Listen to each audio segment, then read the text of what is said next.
आप और हम आत्मनिरीक्षण करें, मेरे जीवन का प्रथम स्थान मैंने किसको दिया है और मेरा जीवन का प्रथम स्थान किसने लिया है? ईमानदारी से बता सकते हो क्या?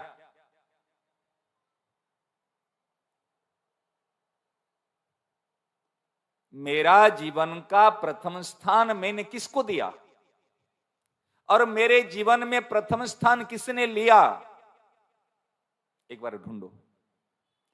जिस दिन ये सच्चे दिल से उनको ढूंढ लोगे, यहां पर दो नंबरी नहीं चलेगी, बनावटी नहीं चलेंगी।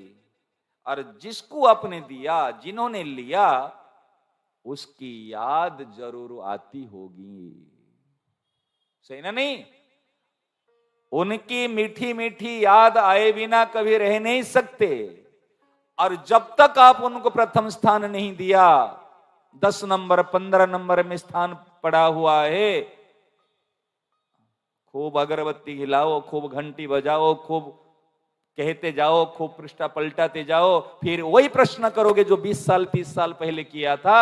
आज पूजा करते समय मन इधर उधर भटकता है।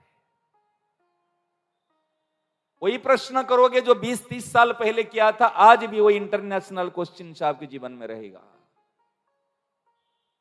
समझ रहे ना? क्यों? क्योंकि आप अपने आप को सुधारना ही यूं। जिस दिन आप अपने आप को सुधार कर लोगे, स्वयं का भाव को परिवर्तन करोगे, भाव को सुधार करोगे, उस दिन भगवान समीप है। सद्भाव है भगवान।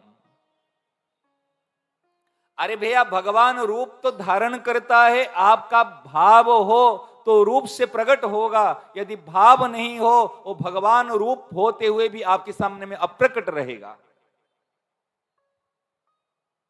भाव के बिना भगवान दिखता नहीं है, और भाव होते भगवान छुपता नहीं है।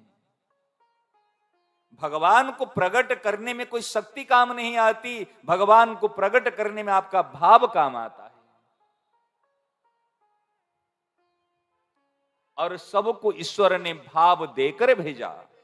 ऐसे नहीं जे भाव कहीं से आएगा, ईश्वर ने हमको भाव देकर भेजा, परंतु हमने भाव को अभाव में लगा दिया और अभाव की सामग्री को भाव में लगाते हैं।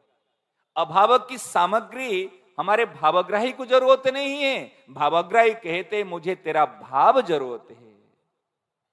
और अभाव संसार को आपका भाव जरूरत नहीं है। अभाव जो संसार को आपका थोड़ा सा समय, आपका थोड़ा सा व्यवहार जरूरत है, अर्थात आपकी सेवा जरूरत है। इस तथ्य को, इस रहस्य को यूं समझ जाओ तो आपको फिर गड़बड़ी नहीं होगी।